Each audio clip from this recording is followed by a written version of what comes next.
Ganpati Bappa Morya. The stories या माझ्या Marathi YouTube चॅनलवरती जगभरातून बघणाऱ्या सगळ्या माझ्या माणसांचं मी अगदी मनाच्या कोपऱ्यातून स्वागत करते. चला तर मग सुरुवात करूयात आजच्या आपल्या द स्टोरीजला. हिरा हिचं खरं नाव काय हे कुणालाच ठाऊक नाही. सगळे तिला हिरा याच नावानं हाक मारतात. हिरा हिरा अशीच आवाज देतात. तिला विचारलं तर उत्तर मिळतं, नावात काय आहे? लक्ष्मी नावाच्या ज्या असतात त्या सगळ्या काही श्रीमंत असतात का? राम नाव असलेले सगळे सच्चे असतात का? माझं नाव काही असलं तरीही मी अशीच आहे. हिरा कुठल्याही अशुभ किंवा शुभ प्रसंगी नजरेला दिसते. गावातल्या कुठल्याही घरात कुठलाही प्रसंग ती नसेल तर साजरा होऊ शकणारच नाही. परवाचीच गोष्ट ऐका ना. गावातल्या सरिताला 10 वर्षांनंतर मूल झालं आणि तोही मुलगा झाला. म्हाताऱ्या सासूला अत्यानंद झाला. तिला काय करावं ते सुचेना. तिनं लगेच फरमावलं, ए शांताबाई, हिराला निरोप पाठवा. काय करायचं तिला नीट समजतं. एवढ्यातच हिराचा प्रवेश झाला. KMC दवाखान्यात सरिता दाखल झाली म्हणून समजलं. तिचं डोहाळं जेवण करायचं राहिलं होतं. 10 वर्षांनंतर गरोदर राहिली आहे. डोहाळं जेवण न करून कसं चालेल? म्हणून लगेचच हिरवा ब्लाऊज पीस, 5 केळी आणि ओटीचे 4 दाणे तांदूळ पॉलिथिन बॅगमध्ये घालून घेऊन गेले. तिथे बाळंतपणाच्या वॉर्डमध्ये आमच्या कृष्णामाची मुलगी सुमती डॉक्टर आहे. ती दिसली. गेली 10 वर्ष त्या सगळ्या घराशीच माझी ओळख आहे. तरी मला म्हणाली, आत कुणालाही सोडणार नाही. मग तू काय केलंस हिरा? मी सांगितलं, मला नाही सोडलंस तरी चालेल, पण या सरिताला हे ओटीचं सामान पोहोचव बाळंतीण व्हायच्या आधी. पुढे काय झालं? काय व्हायचंय? तिनं आज जाऊन ओटीचं सामान दिलं. सुमती म्हणाली, सरिताची 200ला 1 कमी डोहाळं जेवण झाली होती आणि माझं धरून 200 झाली. मी तिथेच उभी होते. डॉक्टरांनी येऊन सांगितलं मुलगा झाला म्हणून. ते ऐकल्यावर मला लगेच तुमचं घर आठवलं. म्हटलं एकट्या काय करत असाल म्हणून इकडे धावत आले बघा. चला आता, हिरा आली, आपलं काम संपलं, असं म्हणत श्रीनिवासराव उठले. त्यानंतर हिरा त्या शुभ समाचाराची इंचार्ज. हां, लवकर एक एक काम लिहून घ्या. आधी त्या व्यंकेला निरोप जाऊ दे बघू. जेवून डाराडूर झोपला असेल. धारवाड लेन बाजारातल्या धर्मसिंगाच्या क्यूमध्ये उभं राहून अस्सल धारवाडी पेढे शक्य असेल तेवढे आण म्हणावं. शशी कुठे आहे? त्याला बोलवा. हुबळी ट्रॅफिक आयलँडकडून 10 किलो मागवा. 2-2चे पुढे करून पिना मारा. अशा प्रकारे धारवाड हुबळीचे पेढे वाटण्यापासून तिच्या कामाची सुरुवात होईल. त्याचबरोबर बाळंतिणीच्या जेवणाची तयारी, तान्ह्या बाळासाठी जुन्या कपड्यांची शोधाशोध, रात्री बाळंतिणीकडे झोपायला जायची तयारी एकीकडे. अशा प्रसंगी हिराच्या अंगी 7 हत्तींचं बळ संचारतं. शेकडो पॅरलल प्रसंग ती एकटीच हँडल करते. मध्ये आमच्यासारख्या अनुभवींनी घुसायचा प्रयत्न केला तर धुडकावून लावते. ए बावळट, तुला काय समजतंय? तुझ्या आईचं बाळंतपण मीच केलंय. तू जन्मलीस तेव्हा कशी होतीस ठाऊक काय? तुरकाडी, मी सांगितलेलं काढा पिऊन अशी हत्तीसारखी झालीस. तू गप्प राहा. मी गप्पच होते. त्यानंतरचे 13 दिवस हिरा अशीच कुठल्या ना कुठल्या कामात गुंतलेली. बाळाला पाळण्यात घालेपर्यंत तीच इन्चार्ज. असं करा, दुधाची सवाष्ण म्हणून सुशीलाबाईंच्या सुनेला जयाला बोलवा. गुंडापाची आई म्हणून कुसुमीच्या मेघाला बोलवा. देशपांड्याच्या घरातला पाळणा फार छान आहे, तो मागवून घ्या. स्वयंपाकासाठी सांबाराचार्यांना अजिबात बोलवू नका. आयत्यावेळी फजिती करतो तो. परवा कुलकर्ण्यांच्या घरात साखरपुड्याच्या दिवशी याला सांगितलं तर आयत्यावेळी आलाच नाही की तो. आयत्यावेळी दुसऱ्याला शोधून आणेपर्यंत घाम फुटला. त्यापेक्षा आपल्या कृष्णाला बोलवा. अशी तिची रनिंग कॉमेंट्री सुरू असायची. तिचा अनुभवच मुळी दांडगा असल्यामुळे त्यात काही खोट नसायचीच. तिच्या ताकदीचा खरा कस लागतो तो लग्नाच्या वेळी. लग्न म्हटलं की 2 पक्ष आलेच. दोघांमध्ये गैरसमज व्हायची शक्यताच जास्त. त्यात मुलाकडचे स्वतःला श्रेष्ठ समजणार. पैशाचा गोंधळ व्हायची शक्यताही तितकीच. श्रेष्ठ कनिष्ठ असतंच. आनंद असतो, उत्साह असतो, दुःखही असतं. अशा क्लिष्ट परिस्थितीमध्ये हिराच्या चलाकीचं विश्वरूप दर्शन व्हायचं. लग्नघरात तिचं सर्वत्र दर्शन होत असायचं. कोठी खोलीत, कपडे पटात आहेर गोळा करून नोंद ठेवायच्या जागी नवरा नवरीच्या मुंडावळ्या आणि कुंकू नीट करताना, मंगळसूत्र बांधताना ती हजेरी चुकवत नाही. परवा श्रीदेवीचं लग्न ठरलं आणि हिरा दिसली. श्रीदेवी माझ्या नात्यातली. हिराच्या उत्साहापैकी 100वा भागही माझ्यात नाही. तिचं श्रीदेवीशी काहीही नातंही नाही. तरीसुद्धा हिराचा उत्साह मात्र अपरिमित ओसंडत होता. हिरा, इथे काय करतेस? कनबर्गीच्या दुकानात मणी, टिकल्या आणि इतर वस्तू विकत घेणारी हिरा माझ्याकडे वळून म्हणाली, नले, तुला ठाऊक नाही, श्रीदेवीचं लग्न ठरलंय ना, रुखवत करायचं आहे ना, त्यासाठी सामान आणायला आले. नारळ विणायचा आहे, पाळणा, कुंचा, पंखा, हत्ती, अंबारी, मेना. हिरा, त्यांच्या घरचे करून घेतील ना? म्हणजे काय? हिरा माझ्यावर उखडलीच. त्यांच्या घरचं तुला काय ठाऊक? श्रीदेवीचे भाऊजे सुवर्णा, छबी ग, माहेरी जाऊन बसले. रमाबाईंना यातलं काही येत नाही. एकुलती एक मुलगी आहे, तिच्या लग्नाचं नीट रुखवत ठेवलं नाही तर कसं? म्हणून रमाबाईंनी डोळ्यातून पाणी काढलं बघ. मलाही वाईट वाटलं. म्हटलं निदान आपल्याला जमेल, जेवढं जमेल तेवढं तरी करावं म्हणून आले. पैसे दिले, अजून नाही दिले, देतील घे. आणि नाही दिले तर हाच माझा श्रीदेवीला आहेर असं समजेन. या हिराचा स्वभावच मला समजत नाही. कुणाचं तरी लग्न, कुणाच्या तरी घरासाठी हे रुखवताचं सामान. ही का त्यासाठी डोळे खराब करून हे करते कोण जाणे. मला ठाऊक आहे 100पैकी 99 माणसं पैसे देतच नाहीत, हे सत्य हिरालाही ठाऊक आहे. तरीही तिची करण्याची हौस काही कमी होत नाही. पैसा तर जातोच, नावही मिळत नाही, तरी तिचे हे उद्योग चालूच असतात. देवकार्याच्या दिवशी हिराचं दर्शन होतं. लवकर जेवण उरका, नंतर माडीवर चला, तिथेच घरचा आहेर, नवऱ्या मुलीचे कपडे ठेवलेत. रमाबाई या कपाटाच्या चाव्या, दागिने आणि देण्याघेण्याचे कपडे तिथेच ठेवलेत. आता चाव्या मला नका हं विचारू. आणि बॅगा भरल्या की नाही? रमाबाईंपेक्षा हिचाच उत्साह ओसंडत होता. हा श्रीदेवीचा घरचा आहेर मेहरवाडच्या दुकानातून आणलाय. फक्त शालूलाच 5,000 रुपये म्हणे. 1.5 तोळे सोन्याचा दर झाला. आणि हा वरचा मॅचिंग ब्लाऊज कुठे आहे? अजून नाही का आणला? कालच नवल्या टेलरकडे चौकशी केली होती, तयार झालंय, कोणाला तरी पाठवून द्या म्हणत होता. अजून कुणी का नाही गेलं बरं? पल्या, पटकन स्कूटरवर जाऊन ये, रात्री गोंधळ नको व्हायला. मॅचिंग ब्लाऊज घालणाऱ्या श्रीदेवीपेक्षा हिचाच उत्साह 1000 पट. ही मामाची साडी रंगण्णानं आणली बेंगळुरूहून, कांजीवरम म्हणे. काय किमती आहेत बाई साड्यांच्या. ही 5,000 रुपयांची आहे. आणि हा सगळ्या मावशाने मिळून दिलेला आहेर. मोत्याचे तोडे बेळगावच्या पोतदारांच्या दुकानातून आणले. काय मस्त आहेत नाही? मोत्याचा रंग तर बघा. आणि अनारकली तोडे कुठे आहेत? हिराला प्रत्येक वस्तूचा तपशील ठाऊक असतो. ती वस्तू कुठून आणली आणि त्याचा तपशीलही ठाऊक असतो.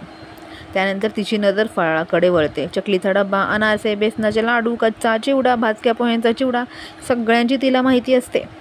त्या संदर्भातल्या तिच्या सूचनाही असतात. पाहुण्यांना वरच्या डब्यातला फराळ द्यायचा, हा खालच्या डब्यातला आपल्या माणसांना. पण असं का हिरा? नले, तुला या पाहुण्यांचं ठाऊक नाही? मी शेकडो लग्न पाहिली आहेत ग. अशा लहान सहान गोष्टींमुळेच मुलाकडचे भांडण काढतात. का ठाऊक आहे? मुलाच्या आईला अतिशय वाईट वाटलेलं असतं. इतके दिवस तिचा पदर धरून फिरणारा तिचा मुलगा उद्यापासून बायकोचा पदर धरून फिरणार आहे ना, हे तिला समजत असतं. तिची मोठी इस्टेट तिच्या हातातून निसटते ना, म्हणून ती मुलीकडच्या लोकांवर राग काढत असते. मुद्दाम नव्हे ग, होत असतं तिच्याकडून तसं. त्यामुळे आपणच तिचा मूड सांभाळायचा. शक्यतो समोर उभं राहून उलटी उत्तर द्यायचीच नाहीत. हे मला मान्य नाही हिरा. आमची ही मुलगी आमच्याकडून जातेच की नाही?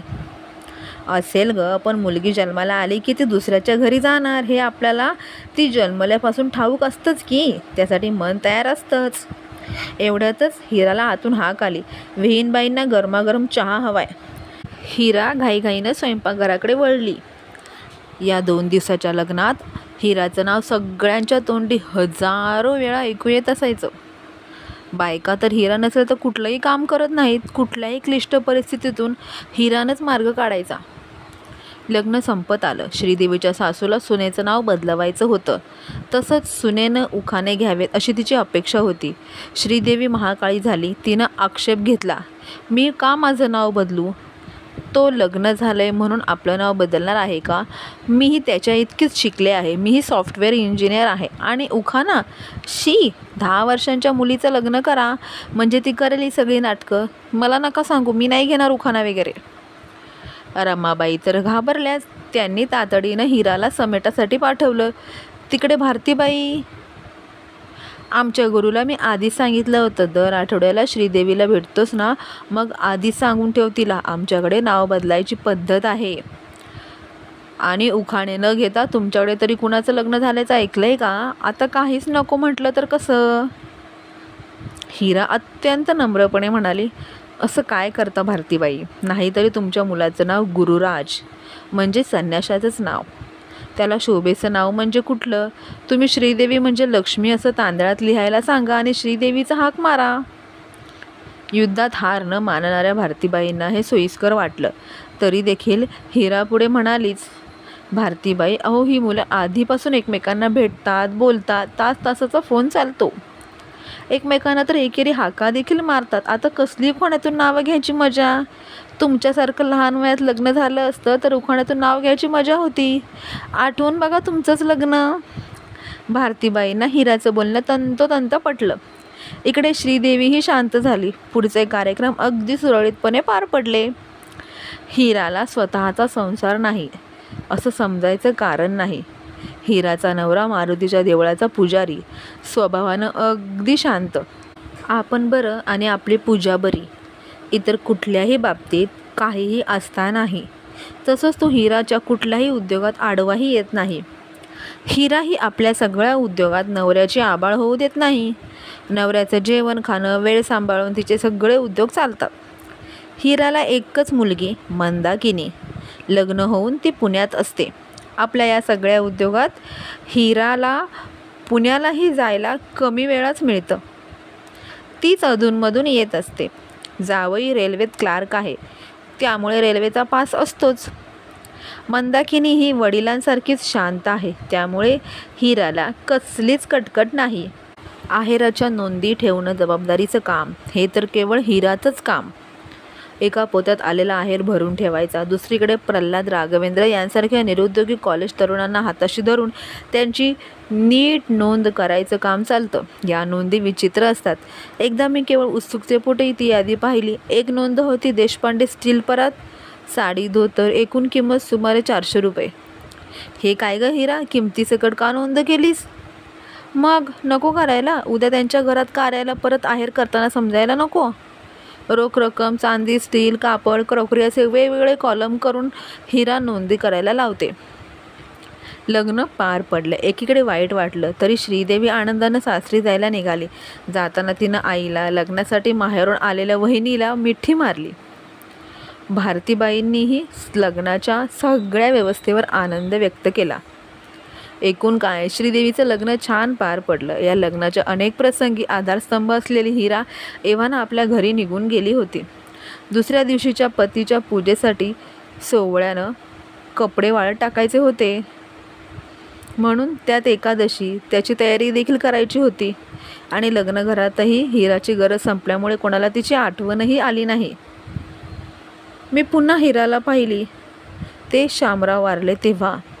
हार्ट अटॅकमुळं शामराव अचानक मरण पावले. बायको कापलेल्या केळीसारखी जमिनीवर कोसळली. त्यांची मुलं अमेरिकेत होती. सगळ्यात आधी धावत आली ती हिरा. शांत व्हा रुक्मिणीबाई, शांत व्हा. कुणापुढेही हात न पसरता लाभलेलं जगणं आणि कुणालाही त्रास न देता आलेलं मरण या दोन्ही सहजासहजी न लाभणाऱ्या गोष्टी आहेत, असं आमचे यजमान सांगत असतात. अहो ते देवाकडे गेले. आपण एकत्र जन्मलो नाही, एकत्र कसे जाऊ? कुणीतरी आधी जाणार आणि कुणीतरी नंतर. तुम्ही आधी शांत व्हा बघू. तुमच्या मुलांना कळवायची व्यवस्था करायला पाहिजे. डायरी कुठे आहे? द्या बघू. अरे कुणीतरी हा फोन लावा बघू. पल्या धावत जा आणि आंबेकर आचार्यांना घेऊन या. पुढच्या व्यवस्थेचं बागलकोटकरांना कळवा आणि सकाळला बातमी कळवा. आता तिच्या मदतीची फार गरज आहे. नेहमीप्रमाणे हिरानं कामाची जबाबदारी अंगावर घेतली. सकाळी तिनं जेवणाची जबाबदारी अंगावर घेतली. अगदी स्वतःचं घर समजून राबली. अमेरिकेहून मुलं आली. 13 दिवस सगळे अंत्यविधी पार पडले. सामानाच्या यादीपासून बोलवायच्या माणसांची यादी करण्यापर्यंत सगळं काही काम हिराच करत होती. हिरा, तुम्ही नसता तर आमच्या आईनं एकटीनं कसं काय बरं केलं असतं कोण जाणे. फार फार आभारी आहोत आम्ही तुमचे. रुक्मिणीबाईंची मुलं त्या दिवसात अनेकदा म्हणाली आणि दिवस संपताच अमेरिकेला निघून गेली. एवढं झालं तरी कुणीही हिराच्या प्रकृतीची चौकशी करत नाही आणि तिला द्यायच्या परत आहेराविषयीही बोलत नाही. याचं मला नेहमीच आश्चर्य वाटत आलेलं आहे. रुक्मिणीबाई असोत किंवा रमाबाई, श्रीदेवी असो किंवा मग सरिता असो, आपल्याला एवढ्या विविध प्रकारे मदत करणाऱ्या परोपकारी हिराला काहीतरी देऊन किंचित का होईना पण परतफेड करावी असा विचारही कुणी करत नाही. कुणी मागण्याआधी मदत करणाऱ्या हिराच्या मदतीची काहीच किंमत नाही आहे का? परवा दर्ग्यासमोर मुल्लासाहेब उभा होता. हातात केळीची फणी होती. ताई, हिरा दिसल्या तर ही केळी त्यांना द्याल का? मला शेतावर कामासाठी जायला हवंय.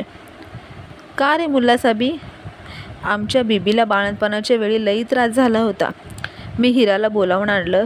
त्याने कुठल्या तरी देवाला नवस बोलून चांदीचा रुपया बांधून ठेवला. त्यानंतर बीबी सरळ बाळंत झाली. हिराने सांगितलं होतं केळी दे, देवापुढे ठेवायला पाहिजे. याचा देवाशी काय संबंध? ताई, हिरासारखा माणूस भेटणं फार कठीण आहे बघा. माझ्या बीबीला आई नाही. बाळंत झाल्यावर 10 दिवस त्याच तिला मऊ भात आणि सार आणून देत होत्या. साजूक तूप आणि जुनेरं पाठवून दिली. मुल्लासाहेब निघून गेला. आमच्या मळ्यावर काम करणारा मुल्लासाहेब मृदू स्वभावाचा माणूस. आम्हा सगळ्यांवर घरच्या माणसांपेक्षा जास्त जीव. त्याचा हिरावरही विशेष लोभ. एकदा मी साडी आणि 2000 रुपये घेऊन तिच्या घरी गेले. घर लहानच होतं. मी गेले तेव्हा काका संध्या उरकून तांबणातला पाणी तुळशीला घालत होते. हिरा दुसऱ्या दिवसाच्या पूजेची तयारी करून ठेवत होती. मला बघून हिराला आश्चर्य वाटलं. का गं नले, तू कशी काय आलीस गं? निरोप पाठवला असतास तर मीच आले असते की. का? मी तुझ्या घरी आले तर काय बिघडलं का? तसं नव्हे गं, माझं सुदाम्याचं घर.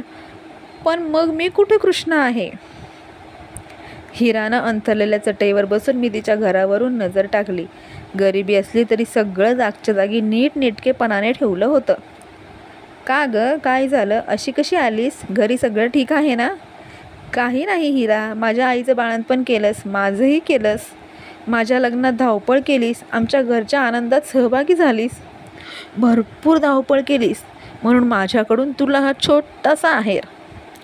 तोवर निर्विकारपणे बसलेल्या हिराच्या डोळ्यात अचानक पाणी साचलं. मी कधीच हिराच्या डोळ्यात पाणी पाहिलं नव्हतं. त्यामागचं कारणही मला समजलं नाही. नले, खरं सांगू का गं, कुणी काही द्यावं या आशेनं मी कधीच काहीच केलं नाही. हिरा, मला ठाऊक आहे ते, पण तुझ्यासारखीला प्रत्येकानं थोडंफार तरी दिलंच पाहिजे गं. कोण देतंय गं? मी जग पाहिलंय. गरज सरो वैद्य मरो म्हणतात ना, ते अगदी खरं आहे. कितीतरी रात्री मी फक्त मूठभर पोहे खाऊन झोपले आहे. लग्नघरात ड्रम भरून फराळ असतो, पण मला कुणीही मूठभर घेऊन जा असं म्हणत नाही. आणि तसं सांगेपर्यंत मी तरी कशी नेणार? लाख लाख रुपयांचा आहेर मी मोजून ठेवते, पण कुणीही या हिराला 10 रुपये देत नाही. एकच आठवतं बघ, तुझी आजी कृष्णाक्का आणि तुझी आई मला कधीही रिकाम्या हातानं पाठवत नव्हत्या. तू किती केलं तरी त्यांची मुलगी आणि नात म्हणून तुलाही घेतलेल्या ऋणाची जाणीव आहे. हिरा पहिल्यांदाच म्हणाली. असा अनुभव असताना का लोकांना मदत करतेस मग तू? होय, तरीही मदत करत असते मी. हा देह किती दिवस राहणार आहे? तितके दिवस या देहाचा त्यांना शक्य तेवढा उपयोग होऊ दे. मानव जन्म फुकाफुकी कोणाला मिळत नसतो गं. मिळाला की इतरांना तो उपयोगी पडला पाहिजे. पूर्वीच्या काळी वाटसरूंना मदत व्हावी, डोक्यावरचं ओझं काही वेळ उतरवून विश्रांती घेता यावी म्हणूनच उंच दगड ठेवलेले असायचे की नाही? होय, आमच्या गावाजवळही होते. का होते ते? तुमचं ओझं तुम्हीच व्हायचं असतं, पण काही क्षण ते ओझं त्या दगडांवर टेकता आलं तर तेवढंच बरं वाटतं. मी त्या दगडाचं काम करते बघ, जमेल तेव्हा. त्याविषयी कृतज्ञता किती ठेवायची हे प्रत्येकाला त्याच्या आईनं जेवढं शिकवलं असतं त्यावर अवलंबून असतं. ती सगळ्यांना जमणारी गोष्ट नाही. तुमच्या घरातल्या मुलांना ते ठाऊक असतं. मला मात्र यावर काय बोलावं काही सुचलं नाही. हिराचं हे तत्त्वज्ञान जीवनाच्या शिक्षणातून आलं होतं. ती आपल्या जवळपासच्या लोकांसाठी करत असते ती मोठीच समाजसेवाच असते, पण कुणीही त्याकडे त्या दृष्टीने पाहत नाही. त्यासाठी तिला कुठलाही पुरस्कारही मिळत नाही. कुणी तिच्या या गुणावर कविता रचत नाही, तर कुणी तिचा सन्मानही करत नाही. पण यामुळे तिचं काहीच बिघडत नाही. तिला पटेल वाटेल तिथे ती मदत करतच असते. अनेक जण तिच्या मदतीनं उपकृत झाले आहेत. अशा प्रकारे निष्काम कर्मयोग करणारे हिरा लक्षावधी लोकांमध्येच एखादीच असते. ही काही अपेक्षा न ठेवता मदत करत जाणं हा तिचा सहज स्वभाव आहे. तिच्यामध्ये दिसणारी अपार मानवता नामांकित समाजसेवक, श्रीमंत, प्रतिष्ठानमध्येही पाहायला मिळत नाही. तिचा सहाय्यहस्त समाजातल्या प्रत्येकाला मदतीसाठी सतत पुढे होत असतो.